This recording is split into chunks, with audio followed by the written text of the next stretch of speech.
there, folks.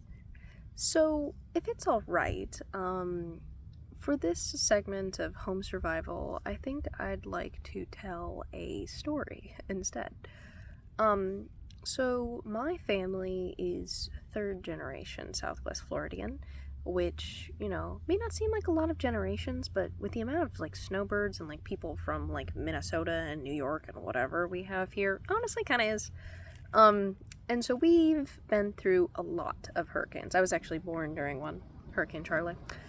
And, we generally know how to prepare. We have our, generators. We have my dad and brother are, scout types and stuff. So they have everything to like cook and camp and do everything and stuff.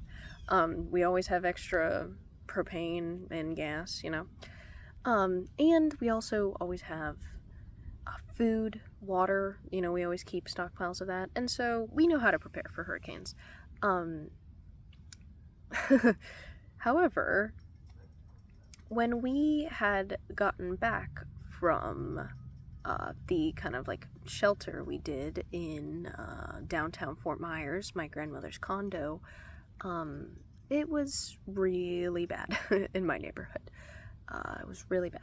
We were lucky because my family has a stilt house, and so the only thing that got flooded was our garage where all of our tools and, some of our prepper stuff was, as well as cars, a lot of memories in my mom's jewelry studio, but most of the living that we did, our bedrooms and stuff, were upstairs, and so they were fine. Our neighbors were not so lucky. Even though many of these people had been through so many hurricanes, all of the stuff that they needed was flooded. These are single-story homes, and we got 6 feet of mud and water and detritus, everywhere. And so a lot of people, even though they were good preppers and stuff, didn't have a lot of stuff left. So after my family had done our kind of clearing out and rigged up our generators, started to cook a couple meals that we had upstairs on the grill, we noticed a lot of cars and trucks coming by.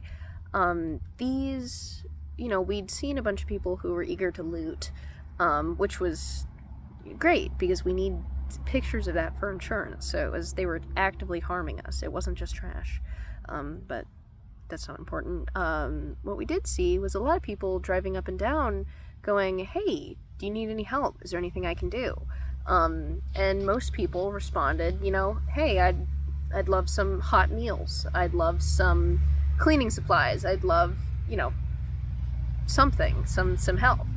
And over the next week, we had so many people drive down, and like people, organizations, churches, charities, drive down with hot meals for everyone on our street. And then we had more and more people showing up, maybe even from, different states, from charity organizations showing up with all of these donations. We eventually, my family, we made our front yard, the donation hotspot for my street, so that people could pick up these, the bottles of water and canned goods. And, we had people bringing hot meals, but we also had people bringing clothes and baby food and can openers and first aid kits and everything.